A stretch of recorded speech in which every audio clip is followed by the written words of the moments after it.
What's going on, guys? Welcome back to the channel. It's your boy Sly Jordy, and welcome back to F1 25 driver career mode for the Singapore Grand Prix. But if you missed last episode at Azerbaijan, it was a pretty good race for us, a P2 at a track that we usually struggle at in prior F1 games. Of course, F1 25 cars have a lot more oversteer than F1 23 cars did, that's for sure. So the issues that we ran into in 23 we didn't run into here. So yeah, we got a P2, only just though. A huge battle with Lando Norris, a huge nuisance to the title fight, and Max Verstappen has once again extended his lead. I'm pretty sure it's confirmed that Max Verstappen is now a 5-time F1 drivers champion. So yeah, I don't think we need to worry about getting Verstappen any wins now, helping him out. We can just focus on ourselves. So right now, we're actually not too far behind Oscar Piastri, but also not too far ahead of Lewis Hamilton. So there is a very good chance that we could possibly get P3 in the standings, especially if Piastri gets any more DNFs, as he already has quite a lot this season. So yeah, it's been a really good season for us in the V car. We've been really overperforming in this car, but to be fair, a lot of the cars around us have been really dropping the ball. Tsunoda in the Red Bull's not been the greatest. I mean, obviously a lot better than real life. Ferrari, they've been dropping the ball on numerous occasions. Williams, yeah, then they've had a good season, but not as good as me. And Mercedes, they have completely dropped the ball as well. So we've not really had much competition other than you know, Ferrari, Tsunoda, and the McLarens. And the McLarens have consistently finished ahead of us alongside Verstappen. But Ferrari has been back and forth between us. Ferrari have actually had a really bad last couple of Grand Prix. Hamilton finishing outside of the points in each of them. So, yeah. We'll see if Ferrari are able to catch up. Once Ferrari are actually at their normal performance, they should overtake us. I don't know about Leclerc. Probably he will, but we'll see. You know, we're in the last 7 Grand Prix of the season, including this one. So, you know, there's plenty of time to see if that does happen. I think we might end up replacing the Energy Store very, very soon. As well as the MG UK. Probably not this episode, though. We'll see. But yeah, we've got a few upgrades coming in. The Singapore Grand Prix, if the last 2 games are anything to go by in the career modes, in a full season, Singapore is usually the Grand Prix where the new regulations get announced. So, yeah, we're going into the race weekend now. We're going to find that out. Not that it will matter anyway, because we'll be using the R&D modifiers for Season 2 onwards. To do my best to replicate the 2026 regulations. We'll have to see if we can do that. But yeah, round 18 Singapore, never been a track that I've been the greatest at. In fact, it's probably one of the more hidden Grand Prix that, you know, I'm not actually that good at all. I remember F1 23 before the new layout came out.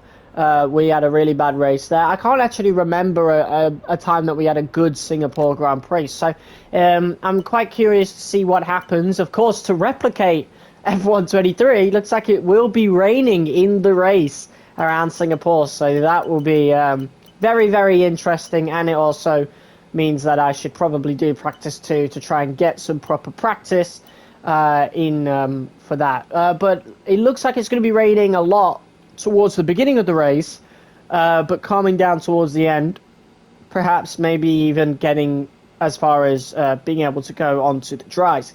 In terms of the R&D, yes, here we go. So they have been announced. I've not gotten any email about it, other than the rumours, but that was before. But as we can see, they are down to powertrain and chassis. So 14 parts are at risk.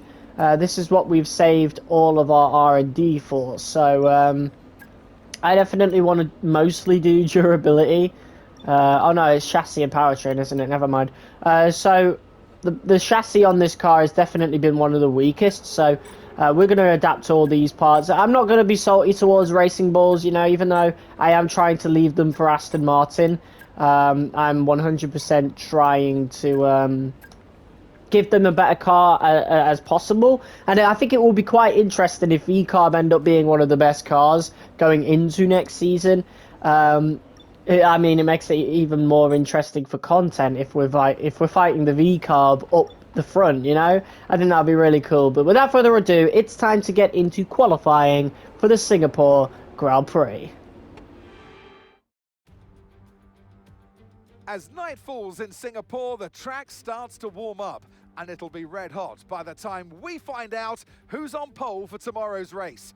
Time to set the grid then. Welcome along to qualifying here in Singapore.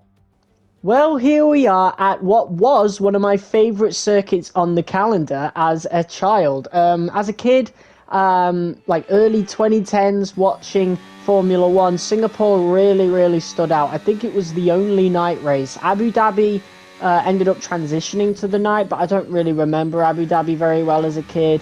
Bahrain, I remember that being a day race, so Singapore really stood out as the only proper night race on the calendar.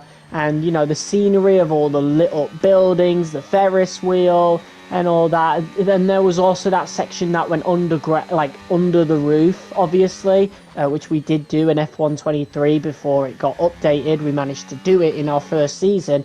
That was the slightly older layout, and now it's changed. But yeah, it was always one of my favourite tracks as a kid. But nowadays, we've got more night races, of course. I would say that I prefer Qatar, I prefer Abu Dhabi, I certainly prefer Bahrain. That's one of my favourite circuits on the calendar, but Singapore still holds a special place in my heart all these years later. Performance-wise, however, we've never been the greatest at the track. I'm not saying it's as bad as we usually were at Baku, of course. Baku, of course, felt a lot better in this game, and that was just last episode. So if that is a good omen to go by, we should have a pretty good race here at Singapore. And if I'm going to be honest, the track does feel great in this game. A lot of the tracks feel great because the game just feels great. The handling feels great. Again, F125, probably my favourite Formula 1 game ever now. I think I'm very confident in saying that. It's not that different from F123. So I think it's extremely valid for me to say that it is my favourite F1 game at this point now, over a month in. I really like what they did with the game. I really like how the ground effect era cars feel as opposed to how the cars pre-F122 felt. The turbo hybrid era, the late turbo hybrid era, either way, yeah, I love how these cars feel now, and honestly, we've had a pretty good couple of laps here at Singapore. The first one was good enough for P10 as of right now, as we now cross the line to get a P8. So around my average position, qualifying position throughout the season so far. So wasn't so bad at all. I am very curious to see how the race is going to go, because we are going to be starting in the rain, and the AI, of course, we know in rainy conditions, the acceleration problems do stick out a little bit, so we might struggle a little bit. But since they're transitioning into other conditions, or maybe it might be the other way around, we'll just have to see how we get on. But without further ado, let's go down to the grid.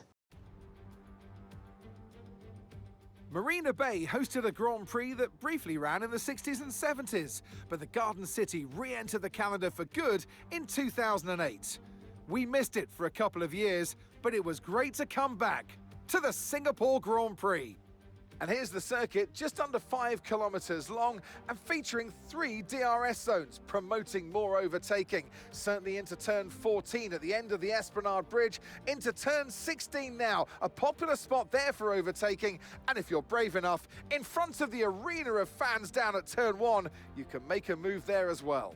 Alongside me here in the commentary box today, former racing driver extraordinaire, Naomi Schiff. Look, we know it's not where you start, it's where you finish. But let's talk about the start now. What's there to help the drivers get away well? Well, the race is certainly not won in the first lap, let alone turn 1. However, what you can do is prepare yourself ahead of time. Visualize what could potentially happen, different scenarios and where you could place your car. And that will better prepare you to make the right decision with instinctive timing. Okay, we've got 5 races till the end of this season. Everybody in this garage is desperate for that Constructors' Championship, and today's result could well go a long way to helping us get there. Good luck. My delusional engineer strikes again. Not only is there actually 6 races left in the season, but we are absolutely nowhere near the Constructors' Championship. Nowhere near it. Like, we're literally hundreds of points off. Either way, we're not going to spend too much time on the strategy screen. We are starting on the inters, but it is practically spitting right now. I think we are already in the transitional phase between intermediate conditions and slick conditions. A very weird grid, if you saw on the screen prior. Fernando Alonso in P2. We've got, I think it's Alpine Alpine right in front of us. We've got, I think that's Alex Albon in P4 in the Williams. So a really, really good qualifying for him as well. Leclerc P6, Sainz just behind us, Russell P10 as we now line up at the grid. This is it, folks. We're going to struggle, I think, at first, so I think this will be just about keeping as many positions as possible as we wait for the 5 red lights.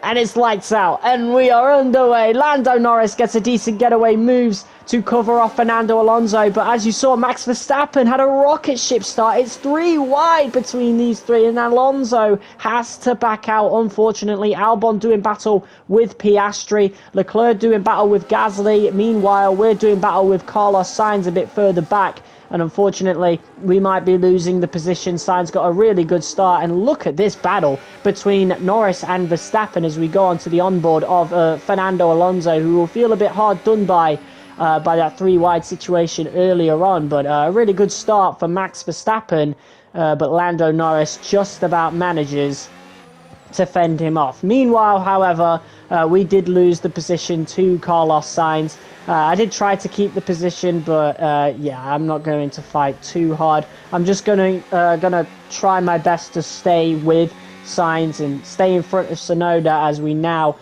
move to hopefully slick conditions very quickly in this Grand Prix. Otherwise, we're going to have a really tough time of it. We are down in P9, which is still 2 points gained. I will still be happy with that result. Or maybe not. Well, yeah, I would still be happy because Lewis Hamilton is behind us in the standings and he is all the way down in P12. So still quite a while away from us. It'll be quite some time before he gets anywhere near us. But so far, we're able to keep a reasonable pace with Sainz, but yeah, as you can tell, absolutely nowhere near making an overtake.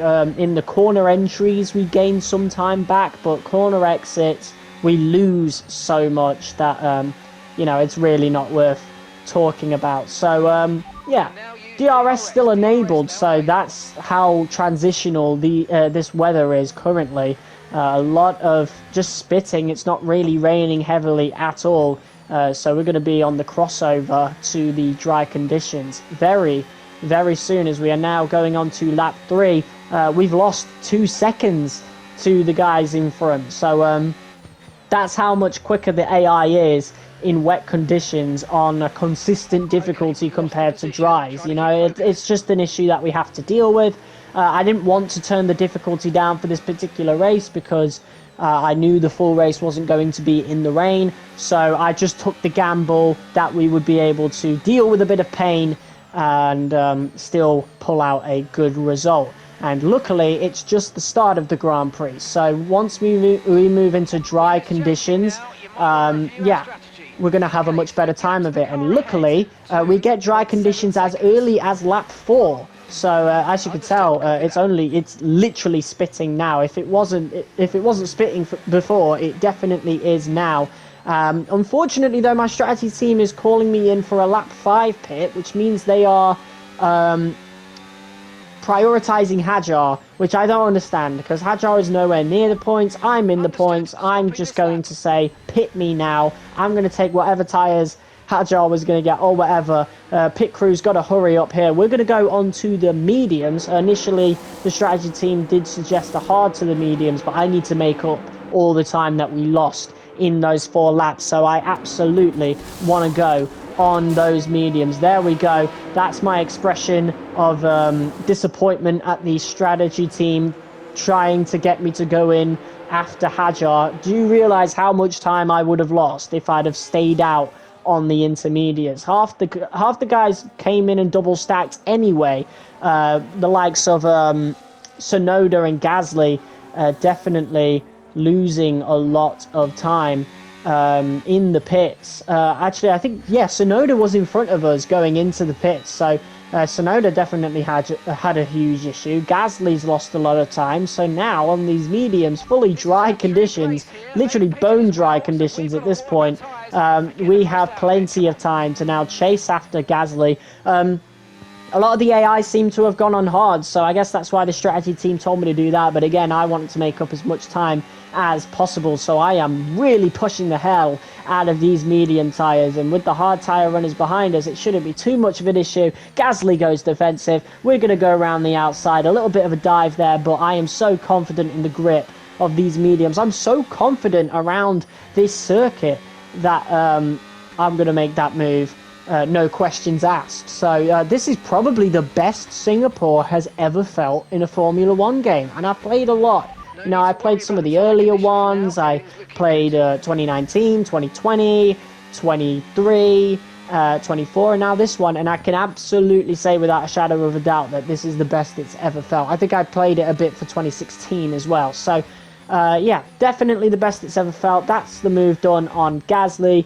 Sonoda manages to make the move on Gasly at some point as well, as we chase down the Williams guys of Sainz and Albon, who I think Albon is actually defending against Sainz, it seems. So I'm licking my lips in anticipation for the move that is surely coming for us right here, as the Williams guys are losing a lot of time. As you can see, Sainz was looking for a move on Albon. He'll be desperate to get past Albon. Albon, I think, might be dealing with some engine wear then, because these two are virtually on the same strategy. I'm pretty sure these guys may have double stacked as well, or maybe they didn't.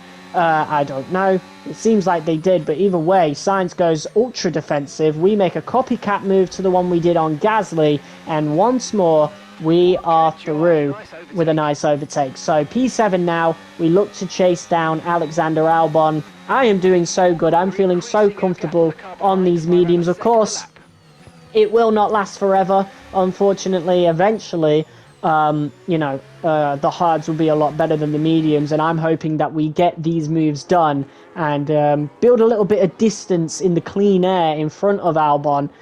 So when we do start losing time, we're not going to lose any positions. But this is a move as easy as you like, around the outside. Albon did not stand a chance defending that at all. So it's been a really good stint for us. I was really pushing these mediums. We're going to lose a lot of tyre life on the rear tyres because of how the Singapore circuit is. It uses a lot of rubber on the rear tyres, which means when we do start losing tyre life, we're going to lose the back end quite a bit more, which does lose you a lot of time around here. So yeah, when that starts to happen, that's when we're going to want to change. But I was able to push in clean air about 2.5 seconds ahead of Sainz. Maybe we gained a little bit more time due to Sainz having to make an overtake on Albon. Just 2 laps later, however, Sainz has already gained a second. So we are now, like I said, heading towards the pit time. So yeah, as you could probably tell, nearly 50% on the rears. Again, we really pushed on the mediums to gain as much time as possible, and it's honestly been a phenomenal stint. We're able to keep just a second ahead of Sainz for one more lap. This is going to be our pit lap. Originally, if we'd have gone hards to mediums, we would have ended up pitting on lap 18. So we're still going to have a tyre offset compared to the rest of the grid. We'll be pitting 2 laps earlier. However, I'm feeling so good with the... I think it just goes to show how much work we really put in improving the chassis this season, because I'm feeling really good with the tyre life, even on the medium. So the hard tyres are going to be a piece of cake.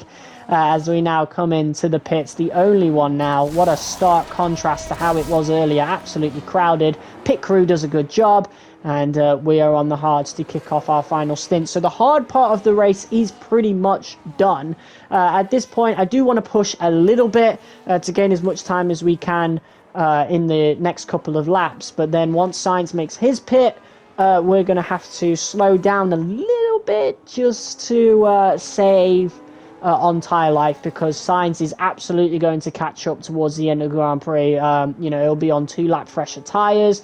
He'll likely be on the mediums as well, so he is going to gain a ton of time compared to us. So I want to make sure I've got the tyre life possible, and the ERS to make it possible to fight that, as we now catch up to Ocon and Hulkenberg here. Shout out to Nico Hulkenberg.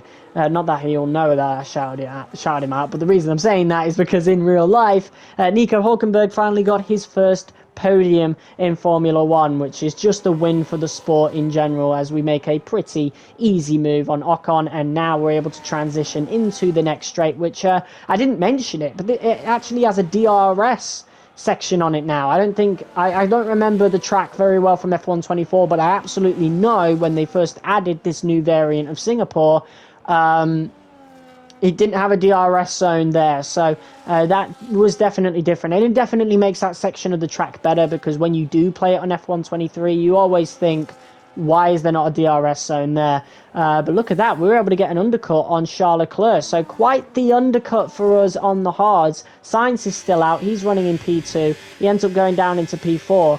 When it comes to Leclerc, however, again, this is basically how fast Sainz is right now. Maybe not as fast, the Ferrari is better than the Williams, but there is no point fighting Leclerc. I can tell you that right now. If we end up fighting Leclerc, we are going to lose so much time, which means we're going to lose even more positions. I'm learning my lessons from the first half of the season. You know, I'm not going to continuously fight these Ferraris, because it loses me so much time, and I end up losing more than one position by the end of the race. So we're going to let Leclerc go.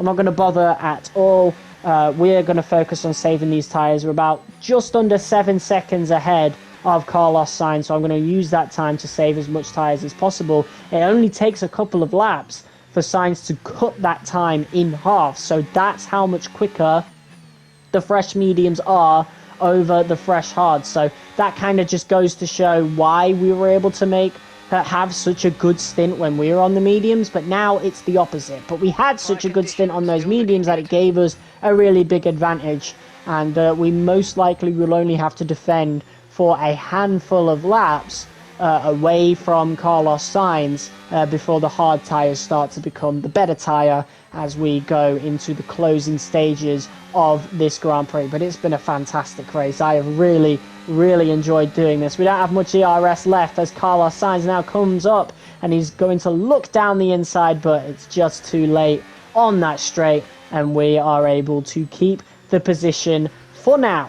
Obviously, we need to keep an eye on him. He's going to be remaining quite close to the back of us for likely the remainder of the Grand Prix. So luckily Singapore is quite easy to defend at, other than that one straight where Sainz nearly got us. The other straights are extremely easy to defend, so I'm not going to worry too much.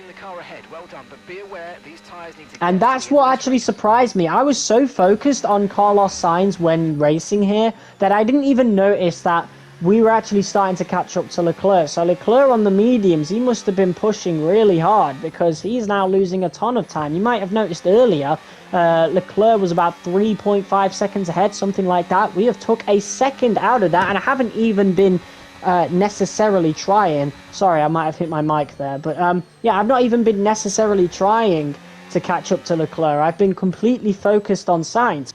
But it's a nice little bonus, as we still have a decent amount of laps to go. So who knows, maybe we will be able to catch Leclerc. But now we're going to switch our attention to the front of the grid. It's Oscar Piastri leading the Grand Prix. Max Verstappen following closely. Oh my God! And an absolute snap of oversteer. How is he still fighting for P1? Verstappen nearly losing the car completely and is still fighting for the lead. This is incredible. Absolute insanity. Not at all out of character for Verstappen, let's be real. But he manages to make the move.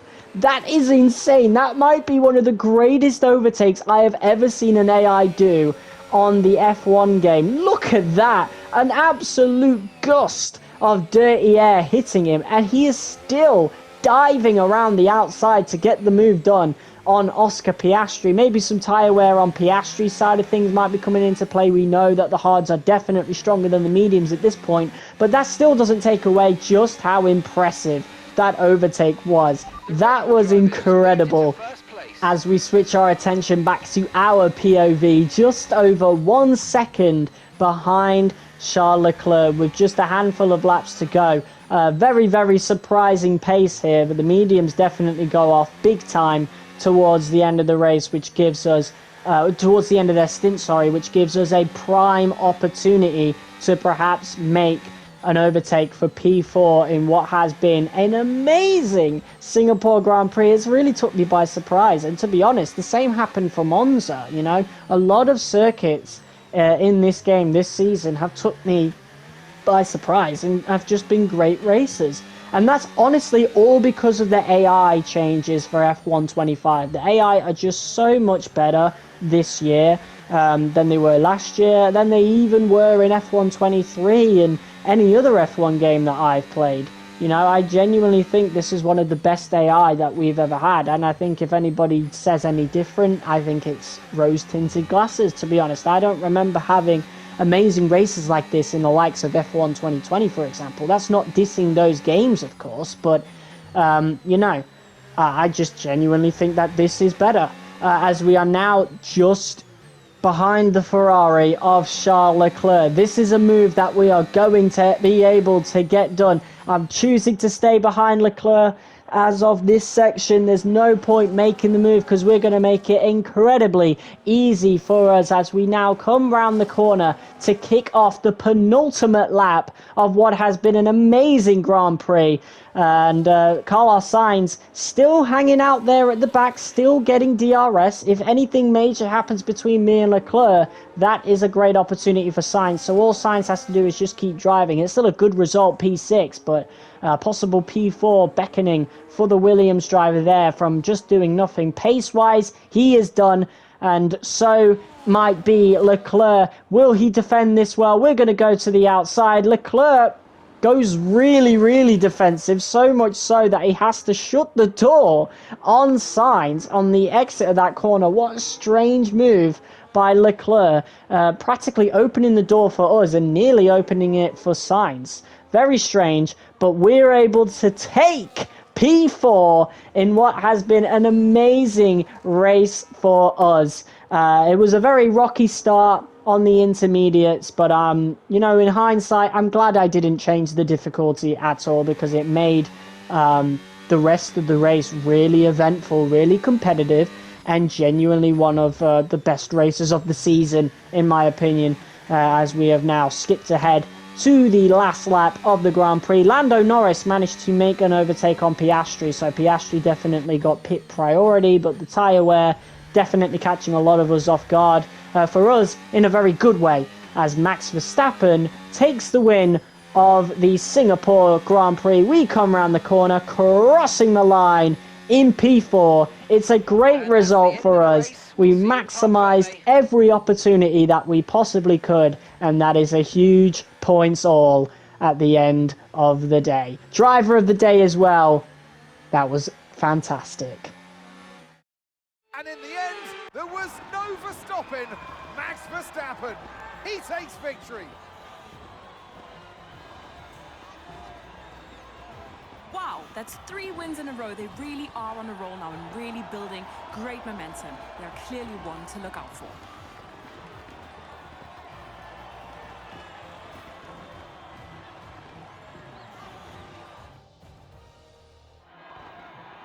And once all the hard work is over, and after lap of brilliant racing, it's time now to celebrate with our podium trio. And for those that have missed the Dutch national anthem, fear not, it's back again, because Max Verstappen is back on the top step. Well, a third victory in a row for Max Verstappen. Yeah, he's absolutely won the championship this season. It can be a bit boring, I guess. In real life, Max is probably not going to win the championship, so I bet a lot of people are glad about that. But in our universe, Max is still pretty dominant. Not the best car on the grid a lot of the time, but we did help him in quite a few races this season. He absolutely didn't need it this time. He was a rocket ship in today's Singapore race. As for us, extending our lead over the Ferraris in P4 in the drivers' standings, honestly, realistically, we should be P6, but Ferrari dropping the ball in the last few races of this series so far. Mercedes, we've not got to worry about George Russell at all. And yeah, it's just been a really, really good season. So yeah, guys, that is the end of this episode of F1 25 Driver Career Mode. If you guys liked it, be sure to hit that like button as hard as you possibly can. Comment, share, and subscribe. Next episode will be the Texas Grand Prix, which is always a pretty good race. So if you're excited for that, stay tuned, and I'll see you next time. Peace!